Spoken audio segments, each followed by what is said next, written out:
Should parents live a less child-centric life? That is what we are talking about with my guest, Natasha Bertolozzi. Natasha is a real estate agent and a mother of two, and I thought her story was really interesting because she and her husband both work, yet they don't pay for childcare. They don't have any childcare support. So we talk about how she balances all of that, how to make time for self-care, plus why is living a less child-centric life a secret to her success. I'm Anthony Franzese. This is a Successful Working Parents podcast where we learn from busy working parents how they're able to balance it all and still thrive. Thank you for listening. On to the show.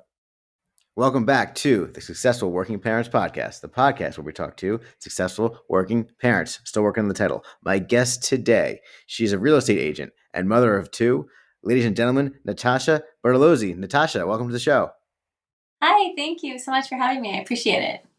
Yeah, excited to talk to you today. So usually we kick off with just a quick background on your career, if you could share that, please. Yeah, of course. So I got into real estate in 2013, fresh out of college. I started as an assistant to my grandmother and her business partner, who had been in the business for 30 years. And really, I started just as a temporary job while I was going to go to law school. So I was studying for the LSATs and I was applying to law school. And then I realized that by the time I was going to graduate law school, I was going to end up with a ton of debt and I would be 28, which in my mind I thought would be right around the time that I would want to start a family. And I didn't want to then want to take off work and then have all this debt. So instead, I decided to not go to law school and I got my real estate license. And here I am 10 years later, still doing it. And honestly, it was a phenomenal decision because it worked out exactly as I'd hoped. I built up my business for 7-8 years. And then by the time I wanted to take a step back and become a mom, I was already pretty established and I had all my business systems in place. So it was just easier for me to do that. And time-wise, I could just, take a step back and sell a couple of houses versus selling 10 to 20. So it's actually worked out very nicely. I'm happy. Happy about how that worked out. Awesome. And how old are your kids? 3.5 and 1.5. So 2 little girls. Cool. And yeah, I was catching up with you before. So you actually work and take care of the kids. Like nobody, like you work when basically the kids are not occupied. Is that right? Yeah, it's a little tricky. Like before I had kids, I was I worked all the time, like 60 hours a week. My husband would wake up at like 3 o'clock in the morning and go to work. He's in construction. And so I used to wake up with him at like 3:30 and I would start working and start doing stuff. And then obviously when you have kids, I can't work all day. We don't have a childcare or a nanny or anything like that. And our family doesn't live super close. They live like 45 minutes to an hour away. So while if I really need to do something, I can like drive and drop them off at my mother-in-law's house, but usually that has to be scheduled with advance notice. So yeah, no, it's just me home with the girls all day. And it was a little tricky to figure out at first sort of how to make that work, but I get the majority of my work done during nap time. So typically from like 1 to 3, my husband gets home. So if I need to do something, he can watch them after they wake up. And then I get a lot of work done from like 8 to 12, 8 to 1 o'clock in the morning. I really crank it out. Wow, that's a crazy schedule. So you're no longer waking up at 3 a.m., right? Because that's also pretty crazy. No, I actually miss that. I think there really is something to waking That's up. the middle of the night. That's not even. That's like I 5 know. a.m. is Well, early. I wouldn't normally have done that, but since my husband woke up, we would wake up and have breakfast together before he went to work. And then by the time he left, I was awake. So it just made sense to sort of start my day. What time are you But going to no, bed when you wake up at 3? before. So my husband tries to go to bed at like 8. So we would Yeah, go to bed together early, if I could, if I wasn't working or something, and then we'd wake up at like sure. 3. Yeah. So he still is on that schedule. I'm on a different schedule now. So is your job mostly, are you still out in the field and traveling and showing houses, or are you able to do a lot of stuff from home? Because it sounds like you kind of have to like go back and forth between work and family life. Yeah, definitely. So when I'm working during nap time and when the girls are asleep, it's like all the paperwork stuff, all the admin stuff, property searches, all that. if I have to, be client facing and I have appointments, usually I schedule that. My husband gets home around 2, 3 o'clock. So all my appointments are typically after 3 p.m., which works with everyone's normal work schedules anyways. Most people can't go see houses or they don't want to meet until after they're off work. So that works. And I work on the weekends. So, yeah. So you're pretty busy. Yes, we're very busy. My husband he refers to it as the gauntlet because we're either both like working or we're like momming or dadding. There's really not a lot of in between right now without childcare or school. So yes, we refer to it as the gauntlet. Yeah. So how do you manage the gauntlet? Like how do you balance that? It's not even like just blocked. It sounds like it's really a lot of back and forth. Yeah, I think something that really helped me when I first became a mom, I read a lot of parenting books, and there was like a very present theme in a lot of these books about like not living what they call like a child-centric life. Now, definitely since becoming a parent, my whole world is child-centric in a way. Like we've changed, once you become a parent, everything changes. But I really I try to bring my kids more into my life and sort of like show them how to live in the world and how to be a person versus me constantly trying to schedule my day around like child centered activities, if that makes sense. So I try to have them, if I'm working, if I need to get something done, sometimes that happens during the day. And obviously I have the girls. I'll set up an activity or I'll have them do something to where it's helping me. Like I have my daughter put my stamps on my envelopes or she helps me organize because they like doing the activities. It's not work to them, it's fun. And then they're just constantly involved in doing things in our lives. Or if I have to go look at a house for a client, I'll bring my kids along and they'll look at the houses with me, they'll tour houses with me. So I think just like trying to more incorporate them into my life versus I think at first I tried to do like a lot of kid activities, a lot of kid centered things, and it really stressed me out trying to find a balance for when then I could do things for myself. So rather than trying to do that, really I just sort of bring them along for the ride and they're just as happy. And that's not to say that we don't go to the park and we don't do and like activities and crafts and stuff like that, but I really try to just include them in everyday lifestyle things. And that has really allowed me to have that balance aspect. So, yeah. Okay, I actually really like this topic because it's something I've thought about a lot. I just became a father in the last 7 months, and to your point, of course, you're going to do things for your kids, and they're the most important thing in your life in a lot of ways.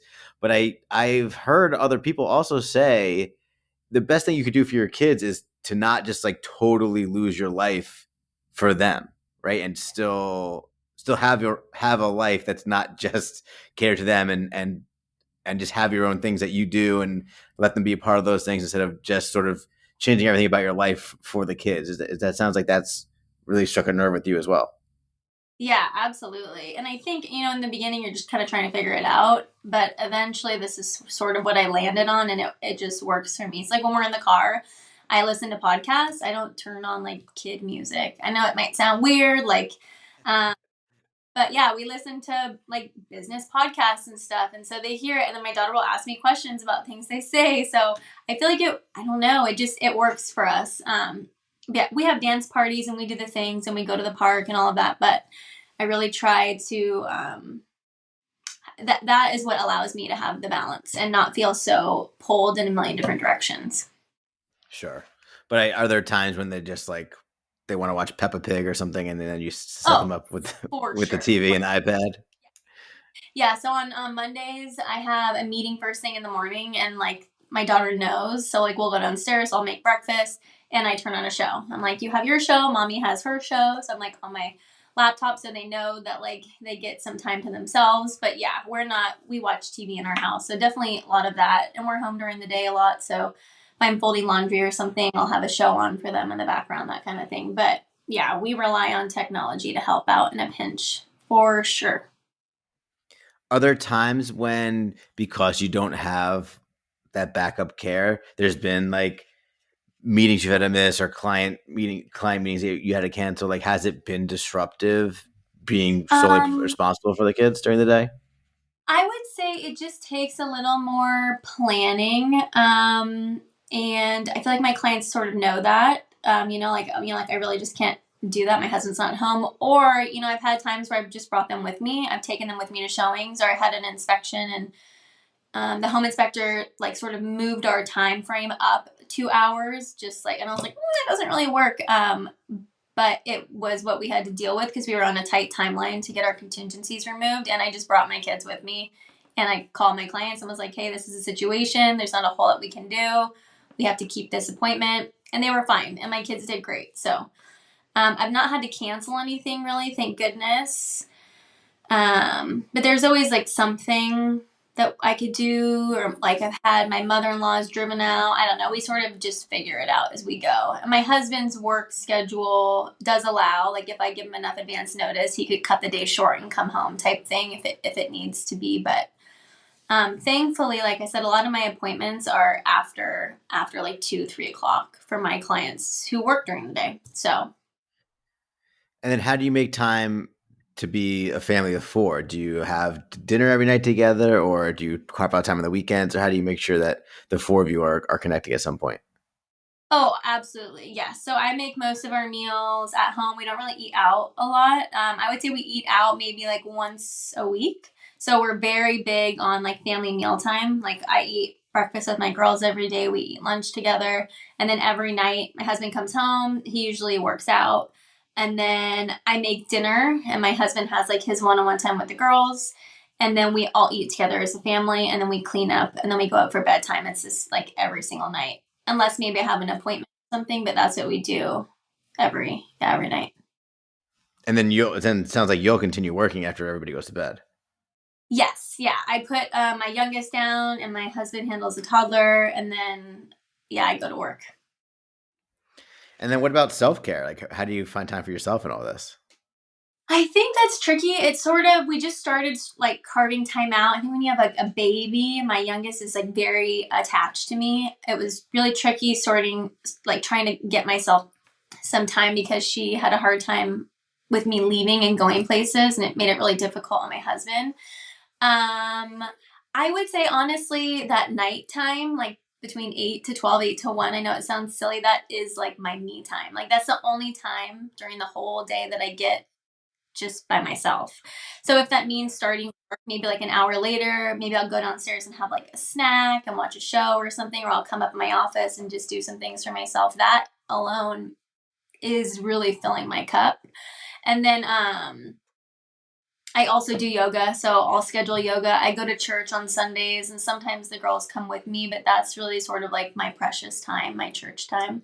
And then I get like facials once a month, which is nice. So like it's sprinkled in. It doesn't necessarily happen every day where I'm watching a show. Like I don't really watch a lot of TV, but even just like listening to a podcast in the car when we're driving somewhere, that feels like me time, even though my kids are in the back seat, because it's just something catered to my tastes versus like Yeah. that's sort of a child-centric thing that I think gives back. I'm not constantly Yeah. listening to Barney or Disney Plus. That's kind of like me time, even though they're around. So that's sort of why Yeah. that. Is Barney's still a thing, huh? Well, my husband loved it growing up, and so I think he tries to get a thing. Yeah. I don't know if they're making new episodes or just reruns at this point. I'm not sure. But I was a big Barney guy There's too. episodes, yeah. Wow. The Wow. chaotic. It's crazy. So with this more like non-child centric approach, do you also think about how your kids are seeing the way you approach your career? It sounds like they're seeing you in work mode a lot. So do you think about making sure you're modeling like healthy work boundary habits and just a healthy relationship to work? Is that something on your mind? Yeah, absolutely. So I think during the day, I really try to be present with them. Like I said, if I have like a meeting or something, that's one thing, and I just tell them. But during the day, we try to get out. So I like to try to go to the park or like go on a walk once a day. And like in the morning, I'll check my email, but then I'm not like, I try not to be on my phone all day unless I'm expecting a call or something like that. So definitely try to do the work life balance. Or if I have to take a call, I just say, I'm going to take a work call, and then we'll go back to making lunch, or we'll get ready to go on our walk type thing. So, yeah, I try to be present when I'm with them, but definitely they see me in work mode. I think that's important. I grew up with a single mom, And I think I always, when you're with single parents, either if I was with my dad or with my mom, a lot of times they had to work. So I sort of saw that work ethic growing up, and I think that that stuck with me. And I think it's normal for kids to see your parents work. I mean, we all have to work to make a living. So I think it's actually a good thing and a positive thing that they're around. But I do try to balance that. And I try not to be on my phone all the time. I try not to schedule too many things in our day. We definitely have a flow to the day. But Yeah, getting that outside makes is a big sense. one. Outside, going to the park, going on a walk where it's just us and they can be silly and run around, but also trying to instill the good habit of like getting exercise and not being inside all day and getting off your butt and being active. So, Yeah, that makes sense. What was the book that you were reading that talked about not living a totally child centric life? Do you remember the book title? yeah, Hunt, Gather, Parent Okay, by, that's actually on my nightstand right now. I haven't opened it up yet. it's probably like my number one favorite parenting book. I very much identified with that. I feel like I use a lot of what she talks about in the book. I use a lot of the parenting techniques. I think it's extremely helpful. I'm a history major Do you and think she studies different cultures, so I like learning from other people and learning from other cultures, so it's right up my alley. It's just how my brain works. what's something else besides the non child centric lifestyle that you pulled from it that you thought was really helpful? I think just I like the lens of looking at it from a non-American perspective. It's just so interesting to see how other cultures like deal with their children or teach their children. And I think it's really easy. Like in the book specifically, she talks about her daughter. They were out and she was like having a tantrum. She was having a really hard time. And then like one of the parents stepped in and was like, "Oh, she like maybe you should try holding her." I think the little girl was like 3 or 4. And she was like, "She's 3. She doesn't want me to hold her." And so she picked her up and like carried her, and it immediately calmed her nervous system. And I think as our kids get bigger, we think like they have these big emotions and they can be extremely frustrating. But I think seeing past that and just seeing that they're little people trying to control their brains, like touch and just being present and talking to them and getting on their level and connecting with them like that has made a big impact on the way that I parent. I really try to do that with my daughter. If she's having a hard time, I get down on her level and go face to face and try to do the physical touch thing. And I've noticed that it makes a huge impact in her being able to then learn how to control her emotions in the moment. Yeah, I like that a lot too. Yeah. When it comes to time management and communicating with your husband, do you have a shared calendar? Like it sounds like sometimes you have to do stuff when he comes home that so you might need him to be more involved. Like, are you like communicating that ahead of time, or how are you guys managing when you need each other to fill in? Yeah, we definitely, I mean, we talk multiple times throughout the day, but if I have something, yeah, I basically, if it comes up during the day, I'll call him or text him and say, "Hey, do you have anything going on? Or I know you have this, I have a call at this time." I think we're just in a groove and that's sort of what we do, but I'll put it on the calendar for sure. But if it's a spur of the moment thing, I just make a phone call and then he comes home sort of knowing what he's in for. Yeah, But totally. yeah, it takes a So, lot of communication. yeah. Well, when you first became a mom, did you consider maybe you'd have to change careers or have to do your career differently, or did this kind of play out the way you thought you'd be able to manage things going So from I think before all parenthood into along, parenthood? yeah, I think all along I thought that this would be a great idea. When I first became a mom, I had a really hard time. It was a very difficult transition from not being a mom into motherhood. I struggled for a very long time. I would say the first 6 months to a year. I didn't realize Just how like big of with being a parent or with being a working parent? I think being a parent, yeah, I think Yeah. that was just I was so used to like the free, like my time freedom. And then when I had Yeah. a daughter, like I mean, I just Yeah. didn't have, I couldn't just like drop everything and go. I don't know. That was a really tough thing for me to get over. Like reframing my brain. I didn't just live for myself anymore. I live for my children. So Mhm. that took Yeah. a really long time for my brain to sort of comprehend. And when I had my daughter, I was still busy. It was during COVID. Real estate was crazy. I actually had like a couple listings in escrow. We were driving to appointments with the newborn in the car, and my daughter was in the car, and I would go in, meet with a client, and then like come out in an hour to feed her. I think it was just a lot to process. And then I think eventually I sort of fell into a groove. And it did end up working out how I'd hoped it would, but it definitely took some time to figure out what that looked like because I wasn't able to work those 40-hour days, 60-hour days. I definitely don't have the Yeah. same level of production that I did before. I just can't be that busy. So it took a while to figure out what I could actually manage and handle as a parent with this schedule. Because while I do feel like we're in a groove, I truly only have so much time to get things done. So I can't take on too many clients. I can't take on too much business. I have to be super intentional about that because my first priority is my family and my children. And although I love my business, I've poured so much into my business over the last 10 years. My family does come first. So I definitely had to put limitations in place. And that took some time to figure that Yeah, out. absolutely.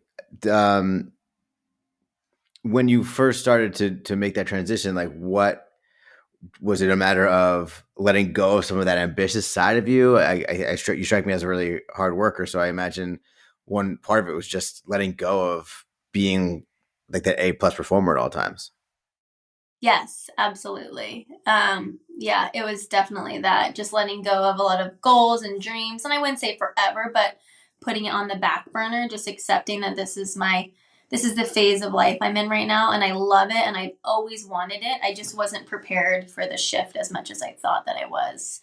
But yeah, putting a lot of my ambitions on the back burner, restructuring my schedule and my days, and really just like my focus and my priorities for our life and my kids' lives. Yeah, I mean, I'm kind of going through that right now. We lived in New York City together, and I had a really, especially once I started working from home after COVID, I had a lot of flexibility in my schedule and free time, and especially like my whole morning. I had a great morning routine and a lot of great stuff to I could do before I started work, and now I just have a baby to take care of. So it really can't do that anymore, right? Yeah, I think you kind of have to find yourself in different ways because I was like that too. I woke up early, I had all this time, I had my coffee, I had this like slow breakfast, I could work out, and like I don't have that anymore. And that's Yeah, fine, but it takes some time to sort of get used to your new normal and figure out a routine that still makes you happy and feel fulfilled at the same time, you know? yeah. At the same time, I wonder if you relate to this too, but I did also feel a pull to be more productive and provide and, you know, succeed now that I had more mouths to feed. It's a different drive, I think. Like I think before Yeah. you were driven by self and maybe like status or like I wanted something, like a really nice bag or we wanted like a bigger house. I don't know, we wanted to go on like a fancy vacation and now it's totally different. We want what's best for our kids or I want to buy my daughter's sweet little Valentine's Day treats and we want to put money in their college account. It's a different type of a drive, serving other people and living for other people. It's been a wonderful change to how I think about life and how I live my life. And yeah, I just think it's really special to be a parent and to have those feelings, which I mean, you don't know until you have kids, but it's changed who I am for sure. Yeah. Well, what else? Any other secrets to success for a busy working parent that you want the audience to hear? I think communicating with your spouse, if you have one, your significant other, is hugely important. I wouldn't be able to do what I do without my husband. I know when I start to get really frazzled and burnt out because I work a lot, he really steps in and lets me take a breather and lets me have that time for myself. If I need to sleep in on the weekend or something, if I've had a tough week, he'll take the girls and he just does nice things for me. I think it's really helpful to have a supportive spouse. But oftentimes he can't read my mind, so I have to tell him, like, hey, I'm sort of on here, like I need a minute or two. That's Sure, been sure. huge helpful. And I think in the beginning we didn't do that. And I was just expecting him to sort of know, like, hey, can't you see me working so hard? It doesn't work like that. So learning to vocalize how you're feeling and what you're needing to your spouse can be huge in the marriage department. But then I think we just work better as a unit that way. And then our kids see that behavior right? Us talking to each other and helping each other. I think it's been a good model. Yeah. Um, and yeah, I really think it's the non-child centric life. I truly think that that's the key. I've been thinking about it. And that book really dives into it. There's another book, what's it called? There's No Such Thing as Bad Weather, I think is what the book is called. That's a really, really good one. But it's based on a mom that she lives in the US, but she's from Sweden. Um, but yeah, I think learning from other people, that's why I love your podcast. I love listening to other parents talk about how they structure their lives and their days and what they do for their family. I think it's so beneficial to learn from other people that have been in your shoes. Um, I find that that's how I learn best, like modeling other people's behaviors or listening to lessons, life lessons learned. I think that can be so immensely helpful for success. Yeah. Well, thank you for listening. We're going to move into the final segment called Natasha's Advice Corner. So I'm going to ask you for some advice on a few topics. Okay, you ready? Okay. Okay, don't worry, don't worry. Um, well, first thing, we haven't even talked about this, but what advice would you have for somebody that wants to get into the real estate game? Oh, I would say if you want to get into real estate, I think something that really was immensely beneficial for my career is working with a successful real estate team or just like a single person. I learned so much about how to do real estate and how to build my business and how to interact with clients based on watching successful people do it. I think a lot of people get in and they want to like hit the ground running and go on their own and make all this money. And when I mean, obviously, if you join somebody else, most likely you're going to be on the split where you're going to have to share some of your income with those people. But getting your license does not teach you how to be a realtor. It does not teach you the laws and the regulations. It doesn't teach you how to structure your business. So if you're thinking of getting in, I would definitely look into joining somebody and getting some kind of a mentor. It will set you up for long-term success. What advice do you have for someone that's listening and feels like they are living a bit of a child-centric life and would like to do less of that? I would say try to like schedule less. I know there was a point where all my friends were getting their kids into like all these things like ballet, soccer, gymnastics, and I felt like we were sort of behind. Like I was like, why don't we have her in all these things? But I just don't think it's necessary. So if you feel like you have a child centric life and you're overly scheduled and you're constantly running around doing all these things, um, your kid might be feeling stressed too. So my daughter's in ballet and we try to do play dates and stuff like that, but we try to just live like a really slow life. Like we make breakfast together, just try to slow your lifestyle down a little bit. And then you just realize that you're just living together versus scheduling together. So that's helpful. Yeah. What advice do you have for somebody who is about to be a parent but still has a career they want to focus on?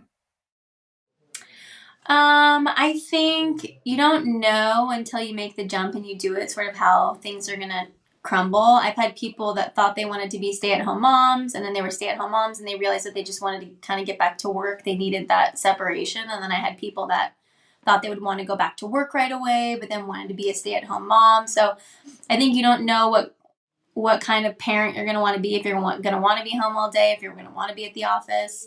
But I think work wise, I think just do it. I think there's nothing better than being a parent and you won't know until you jump in and then you can just kind of figure it out like the rest of us. None of us actually know what we're doing. We're just figuring out as we go. So true. What is the best advice you've ever received Oh, that's a good question. The best advice that I've ever received. Um, about any topic? Doesn't have to be parenting. Anything? Okay. I would say truly like trust your gut.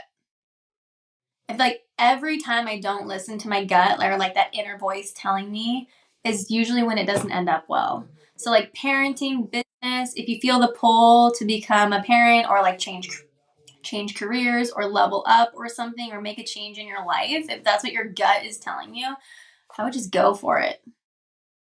Yeah, love that. What advice would you give to your former self?